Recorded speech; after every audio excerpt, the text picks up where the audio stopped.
this country with the change in Congress. With that, we could open it up for questions. Yes, sir. Thank you, Speaker McCarthy. With this event, I would be remiss if I didn't ask, why have you not put forth a select committee to investigate the 2020 riots?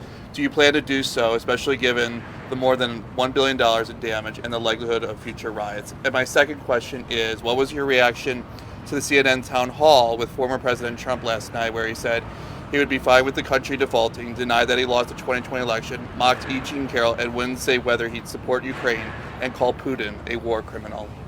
Well, let me take your two questions, and as we're talking about national law enforcement.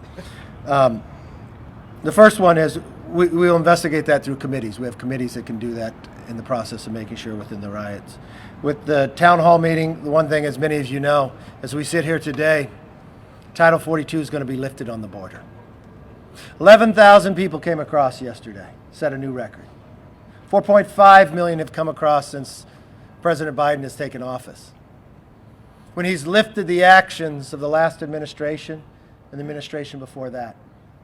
We've watched fentanyl rise, killing our youth, being the #1 killer of those between the ages of 18 and 45.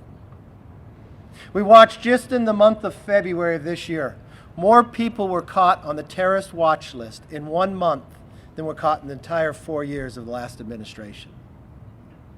Just as this President Biden would ignore the problems of the debt ceiling, of the border, this conference has not. We raised the debt ceiling, but also curbed the rise of inflation. We've watched the inflation Democrats spend $6 trillion and harm every single family. For those in uniform who come home and their paycheck does not go as far, but they still risk their lives because the inflation Democrats have brought it here. We believe there's a better way to do it, to bring common sense and responsibility to how our budget is raised. Also, today, we will pass on the floor the strongest border security this country has ever seen.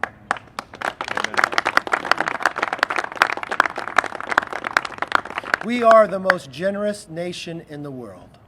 1 million new Americans will be sworn in this year. Same thing as next year and on. We believe in legal immigration. We believe the strength of this nation is the rule of law.